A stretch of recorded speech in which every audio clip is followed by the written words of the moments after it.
બાપ દીકરીનો વેપારી બન્યો. વ્યાજ ચૂકવવા બાળકીને દત્તક આપી. બાળકી પુખ્ત વયની થતા લગ્ન કરવાના કરાર કર્યા. બાળકી શાળામાં ન જતા મામલો સામે આવ્યો.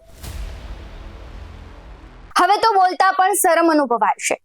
ક્યાં સુધી સંવેદના વ્યક્ત કરવાની, ક્યાં સુધી કેન્ડલ માર્ચ લઈને નીકળવાનું, ક્યાં સુધી રડતા રહેવાનું.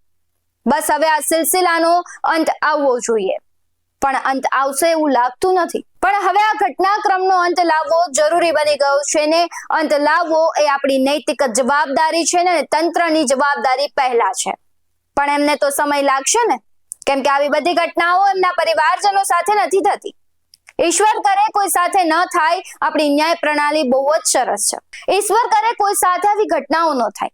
અને જો આપણી ન્યાય પ્રણાલીની વાત કરીએ તો એ તો ખૂબ જ સરસ છે, પણ ગોકળ ગતિની છે એ તો બધાને ખબર છે, અને તેને ઘોડાની જેમ દોડતા પણ વાર લાગશે. ત્યાં સુધી દીકરીઓને થોડી હોમાવા દેવાય અને એક દીકરી, સ્ત્રી અને બહેન તરીકે આપણી જવાબદારી આવે કે નારી જાતિ સાથે દુષ્કૃત્ય ન થવા દઈએ. નમસ્કાર, આપની સાથે હું ભગવતી વિશાવડિયા. દિવસે ને દિવસે દીકરી પર કુકર્મોની ઘટના વધતી જાય છે.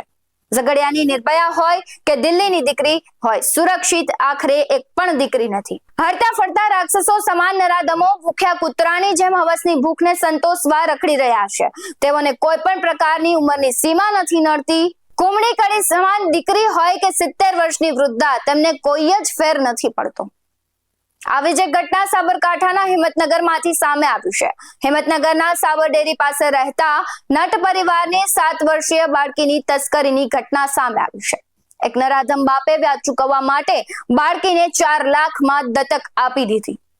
કળિયુગી કાળમુખી બાપે દીકરીને પૈસા માટે પારકી કરી દીધી. દીકરી અને બાપનો સંબંધ આ દુનિયાનો પવિત્ર સંબંધ કહેવાય. ત્યારે આ પવિત્ર સંબંધને લજવતો કિસ્સો સામે આવ્યો છે. વાત આટલે નથી અટકતી. આ દીકરીના બાપે રાજસ્થાનના હાલોર તાલુકામાં દત્તક આપી દીધી હતી દીકરી, અને જ્યારે દીકરી પુખ્ત વયની થાય ત્યારે દત્તક લેનારના દીકરા સાથે લગ્ન કરવાના કરાર પણ કર્યા હતા. બાળકી શાળામાં ન જતા શિક્ષકોએ પૂછપરછ હાથ ધરી ત્યારે સમગ્ર મામલો સામે આવ્યો. શાળાના શિક્ષકની સતર્કતાથી મામલાની તપાસ ચાલી અને ત્યારબાદ ખબર પડી કે બાળકીના પિતા હાલુભાઈ નટ સહિતના લોકોએ બાળકીને 4 લાખમાં રાજસ્થાનના હાલોર તાલુકામાં દત્તક આપી દીધી છે. સૌથી પહેલા સાબરકાંઠા જિલ્લા પોલીસ વડા વિજય પટેલ શું કહી રહ્યા છે, આવું સાંભળીએ.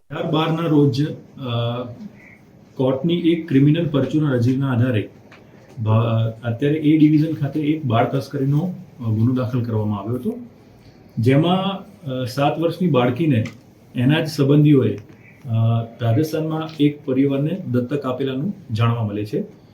ગુનાની વિગતની વાત કરીએ તો સાબરડેરી પાસે છાપરામાં રહેતા રાવળ હાલુભાઈ હકરાભાઈ, જે બાળકીના પિતા છે, અને એની માતા સુમીબેન હાલુભાઈ નટ, આ બંને એમના ભત્રીજા જે એમની સાથે રહેતા દિલીપભાઈ નટ, એને 1.60 લાખ રૂપિયાનું દેવું થઈ ગયું હતું.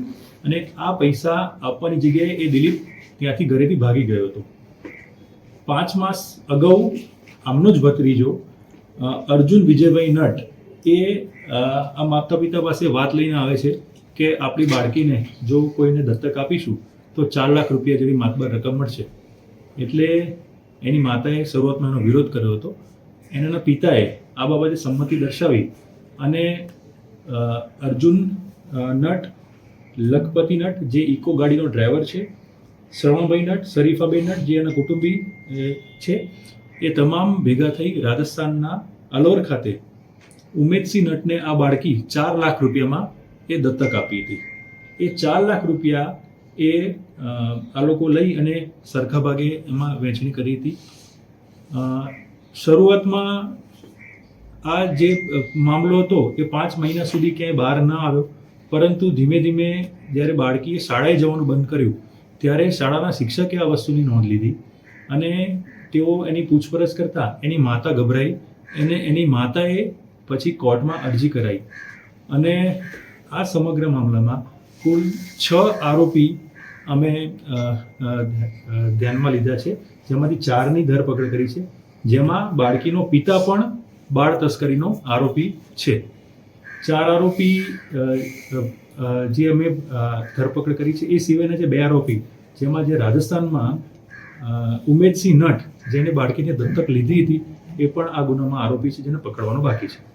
ત્યારબાદ પોલીસે તપાસ હાથ ધરીને ત્યારબાદ 6 લોકો સામે ગુનો નોંધી 4 લોકોને ઝડપી પાડ્યા છે. હાલમાં બાળકીના મેડિકલ રિપોર્ટ કરીને તેના વાલી વારસોને સોંપવી કે પછી બાળ સુરક્ષા ગૃહમાં મોકલવી તે પછી નક્કી કરાશે. ત્યારે દત્તક લેવાયેલા ઘરે પણ બાળકીને ઘરકામ કરાવતા હોવાનું સમગ્ર ઘટનામાં બહાર આવ્યું છે. 7 વર્ષની દીકરી એટલે ભણવાની અને રમવાનો તેમને સમય હોય છે, ત્યારે તેને ઘરનું કામ કરવું પડતું હતું, અને એ પણ પાછું અજાણ્યા ઘરે. કેવી કપરી પરિસ્થિતિમાં એ દીકરી જીવતી હશે. આપણે ગુજરાતી સાહિત્યમાં દીકરી વાલનો દરિયો એવું કહીએ છીએ, ત્યારે કહેવાનું મન થાય કે આ બાપની કરુણતા ક્યાં ગઈ હશે. રોજ બરોજ બનતી ઘટનાઓ પર હવે અલ્પવિરામ, પ્રશ્નાર્થ ચિહ્ન કે ઉદ્ગાર ચિહ્ન નથી જોઈતું, હવે પૂર્ણ વિરામ જરૂરી છે. આવા જ વધુ અહેવાલો સાથે ફરી મળતા રહીશું. તમે અમારી YouTube ચેનલને સબસ્ક્રાઇબ કરવાનું, અમને Facebook અને Instagram પર ફોલો કરવાનું ભૂલશો નહીં. બાકી અવનવી અપડેટ્સ મેળવવા માટે આપ જોતા રહો BS9 TV ન્યૂઝ. નમસ્કાર.